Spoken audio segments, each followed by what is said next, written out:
We are commemorating this service, the sacrifice made by rugby players in the First World War. Rugby players around the world enlisted en masse immediately in 1914 in a way that other sports people didn't. Many of them lost their life, many of them achieved great things and were awarded medals and other decorations. So today we're going to the Menin Gates. 27 English rugby players lost their life in the First World War, English internationals, of which 3 are recorded at the Menin Gates. Okay, I am Philip Mobbs. I am the great-great-nephew of Edgar Mobbs. He played for England 1909 to 1910, capped 7 times, scored 4 tries, and in the 1909 season he helped to win the championship for England for the first time in 18 years. Edgar is a source of great pride in our family. You know, what family wouldn't love to have both a sporting hero, but in his case also a war hero?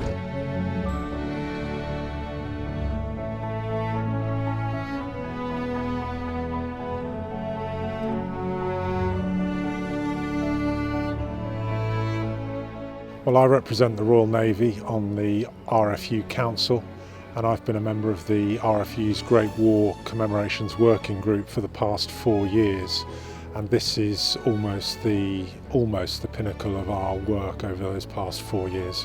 Well, we're here today on 23rd of April, St George's Day 2018, which of course is 100 years exactly to the day that Lieutenant Commander Arthur Harrison, Royal Navy, won his Victoria Cross in the raid at Zeebrugge, just along the coast from here, and he is the only capped England international ever to have been awarded a Victoria Cross.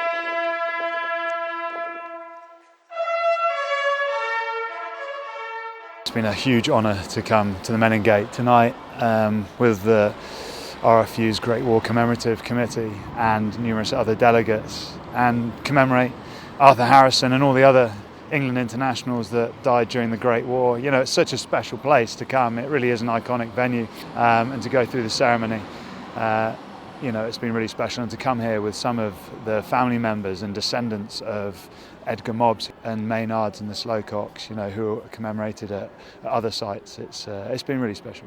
Tomorrow morning we're heading over to Plug Street Cemetery to visit Ronnie Porton Palmer, who was the 1914 England Grand Slam winning captain, who sadly lost his life being shot by a sniper on the trenches in 1915. And we're going to take some soil from Twickenham and spread it at his grave, and we're going to take some soil from his grave and spread it at Twickenham, because his last words were, "I shall never set foot on the field of Twickenham again." So hopefully now he will, and he'll be there in perpetuity. From one England captain and a number who are watching, but also from the RFU and from everyone back in England, thank you.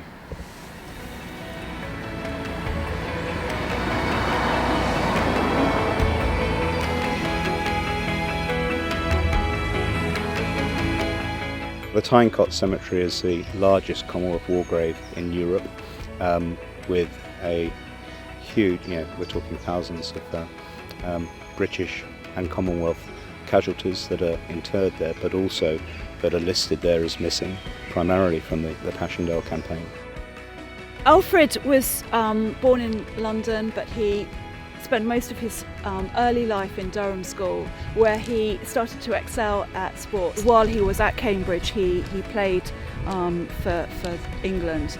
And so here he is at the back. He was sort of renowned because he was one of the taller members of the team. He unfortunately died on November the 13th, 1916. The youngest team member to die in the First World War. He was aged only 22 when he died.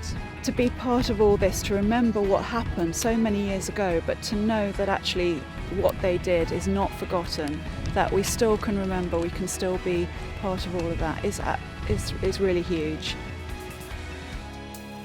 Rupert Inglis, who was a chaplain to the forces, was the oldest England rugby international to die in the First World War at 53 years old.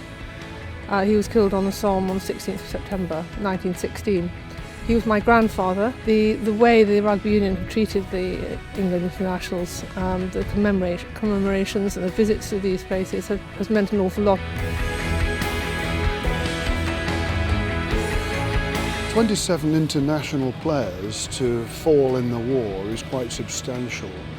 And going back to our core values of friendship, discipline and particularly respect is something that we share with the forces and with those who've fallen in the war, and to experience the emotion with the families that is inevitable when you come to the biggest war grave in the world.